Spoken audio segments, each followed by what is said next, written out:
Hey there riders, Moto Journo Kris here today, and I've got my new Shoei GT-Air 2 helmet. This is the first time I've actually ridden in it. I've just taken it for a short spin, and I thought I'd give you a bit of a rundown as to the features and why I bought it.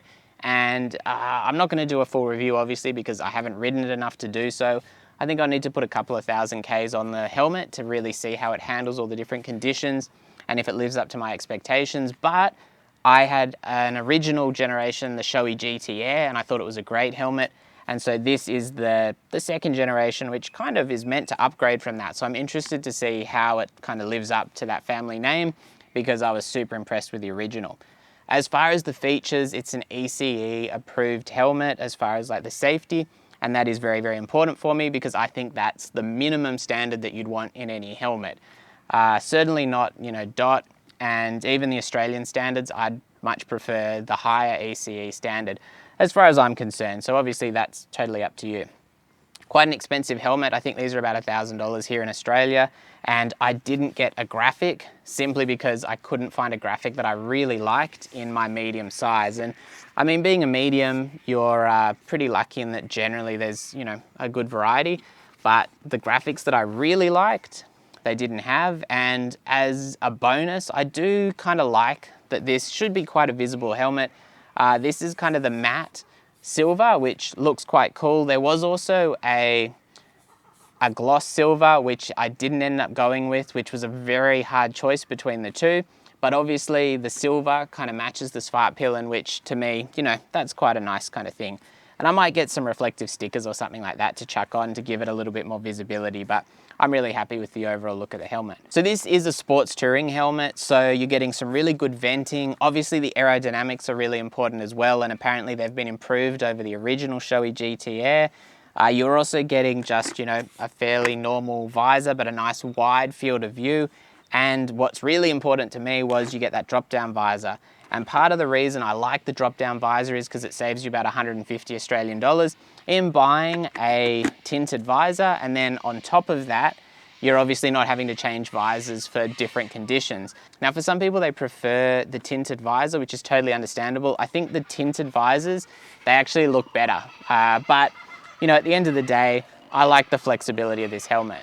Now, the secondary, or probably the primary reason I bought the GT-Air 2 over the NXR 2, because I really like that helmet as well, is I want to do some motovlogging in this. I want to get some voice recording while I ride.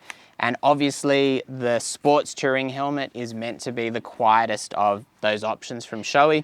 And I'll certainly be interested to see how true that is. It's got the chin kind of piece in it.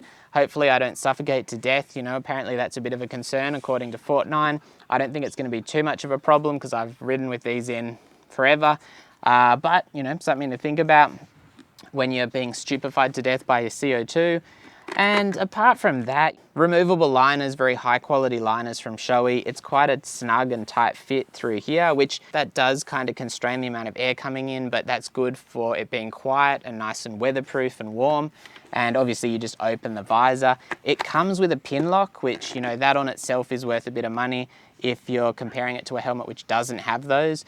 And that does mean that in wet and foggy conditions, you shouldn't have any issues with the helmet fogging up, which is huge to me. And I'd really never ride in winter without a pin lock installed.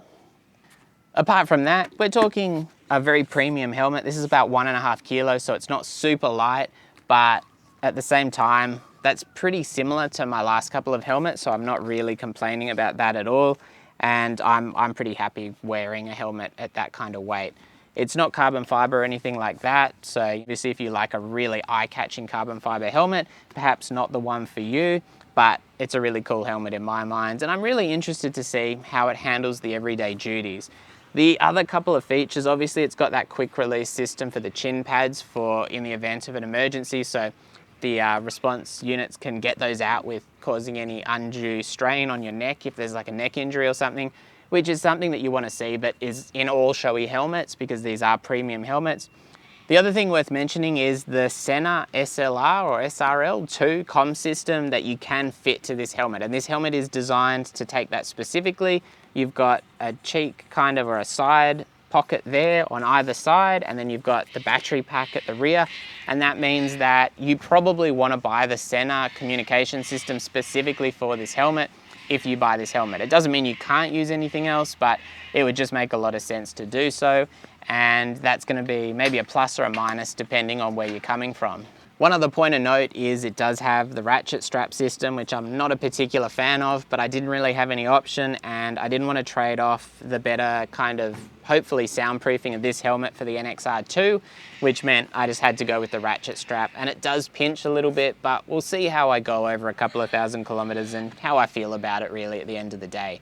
I had a Shoei Neotech 2 and I got used to the strap on that. Hopefully I'll be able to get this into kind of a position where it's not pinching me when I'm doing my general riding, and I'll be happy with it.